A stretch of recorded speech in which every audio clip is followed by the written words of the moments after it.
ಮೊನ್ನೆ ಸಿದ್ದರಾಮಯ್ಯ ಅಂದರೆ ನಾನು ಇನ್ನು ಚುನಾವಣೆ ನಿಲ್ಲೋದಿಲ್ಲ, ಚುನಾವಣೆ ರಾಜಕಾರಣ ಭಾಳ ಕಲುಷಿತ ಆಗಿದೆ ಅನ್ನೋದು ಕನ್ವಿನ್ಸ್ ಮಾಡ್ತಿದ್ದಾರೆ. ಇಲ್ಲ, ಮೊದಲಿಂದನೂ ಕೂಡ ತಂದೆಯವರು ಅದನ್ನೇ ಹೇಳಿದರು.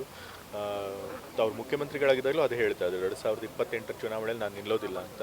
ಸೊ ಹಾಗಾಗಿ ಮೊದಲೇ ಅವ್ರು ತೀರ್ಮಾನ ಮಾಡಿದ್ದಾರೆ.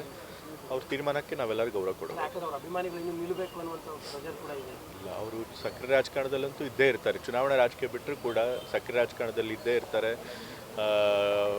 ಯಾರು ಶೋಷಿತ ವರ್ಗದವ್ರು ಇರ್ತಾರೆ, ಯಾರು ವಲ್ನರಬಲ್ ಇರ್ತಾರೆ, ಅಂಥವ್ರ ಪರವಾಗಿ ದನಿ ಎತ್ತುವಂಥ ಕೆಲಸ ಮಾಡಿಕೊಂಡೇ ಬರ್ತಾರೆ. ಸೊ ಹಾಗಾಗಿ ಅವ್ರು ಚುನಾವಣೆಯಲ್ಲಿ ನಿಲ್ಲದೇ ಹೋದರೂ ಕೂಡ ಅವ್ರ ಪರವಾಗಿ ಈಗ ತಂದೆಯವರು ಒಂದ್ಸರಿ ತೀರ್ಮಾನ ತಗೊಂಡ್ರೆ ಗಟ್ಟಿಯಾಗಿ ಯಾರು ಕೂಡ ಅದನ್ನ ಬದಲಾಯಿಸೋದಕ್ಕಾಗೋದಿಲ್ಲ. ಸೊ ಮತ್ತು ನಾನು ಕೂಡ ಒಬ್ಬ ಮಗ ಆಗಿ ತಂದೆಯವರು 80 ವರ್ಷ ಹತ್ರ ಬಂದಾಗ ಅವರು ಸ್ವಲ್ಪ ಆರೋಗ್ಯದ ಕಡೆ ಗಮನ ಕೊಡಲಿ, ಮತ್ತೆ ತಮ್ಮ ಕೆಲಸ ಮಾಡದೇ ಇರಲಿ ಅನ್ನೋ ನನಗೂ ಇರುತ್ತೆ. ಸೊ ಹಾಗಾಗಿ ನಾನು ಕೂಡ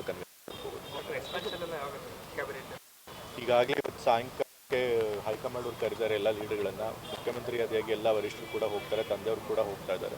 ಸೊ ಅವರು ಚರ್ಚೆ ಮಾಡಿ ಕ್ಯಾಬಿನೆಟ್ ಎಕ್ಸ್ಪೆನ್ಷನ್ ಆದಷ್ಟು ಬೇಗ ಮಾಡ್ತಾರೆ. ಬಹುಶಃ ಈ ವಾರದೊಳಗೆ ಮಾಡ್ತಾರೆ ಅನ್ನೋ ನಂಬಿಕೆ ನನಗಿದೆ.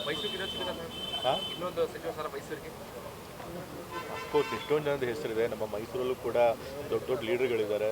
ಸೊ ಅವರು ಕೂಡ ಮಂತ್ರಿಗಳಾಗುವಂಥ ಸಂಭಾವನೀಯತೆ ಇರುತ್ತೆ. ಸೊ ನೋಡಬೇಕು ಏನು ತೀರ್ಮಾನ ಆಗುತ್ತೆ.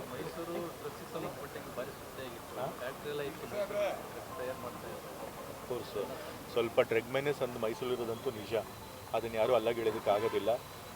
ಬಟ್ ಆದರೂ ಕೂಡ ನಮ್ಮ ಸರ್ಕಾರ ಆ ಡ್ರಗ್ ಮೇನೆಸನ್ನು ಕಂಟ್ರೋಲ್ ಮಾಡೋದಕ್ಕೆ ಏನು ಪ್ರಯತ್ನ ಮಾಡಬೇಕು ಎಲ್ಲ ಪ್ರಯತ್ನಗಳನ್ನು ಮಾಡಿದ್ರು. ಇವತ್ತು ಕೂಡ ಒಂದು ಜಾಗೃತಿ ಅಭಿಯಾನ, ಮಾದಕ ವ್ಯಸನದ ಬಗ್ಗೆ ಒಂದು ಜಾಗೃತಿ ಅಭಿಯಾನ ಮಾಡಬೇಕು ಅಂತಲೇ ಈ ಕಾರ್ಯಕ್ರಮ ಮಾಡೋದು. ನಾನು ಕೂಡ ಆ ಕಾರ್ಯಕ್ರಮಕ್ಕೆ ಬಂದಿದ್ದೆ.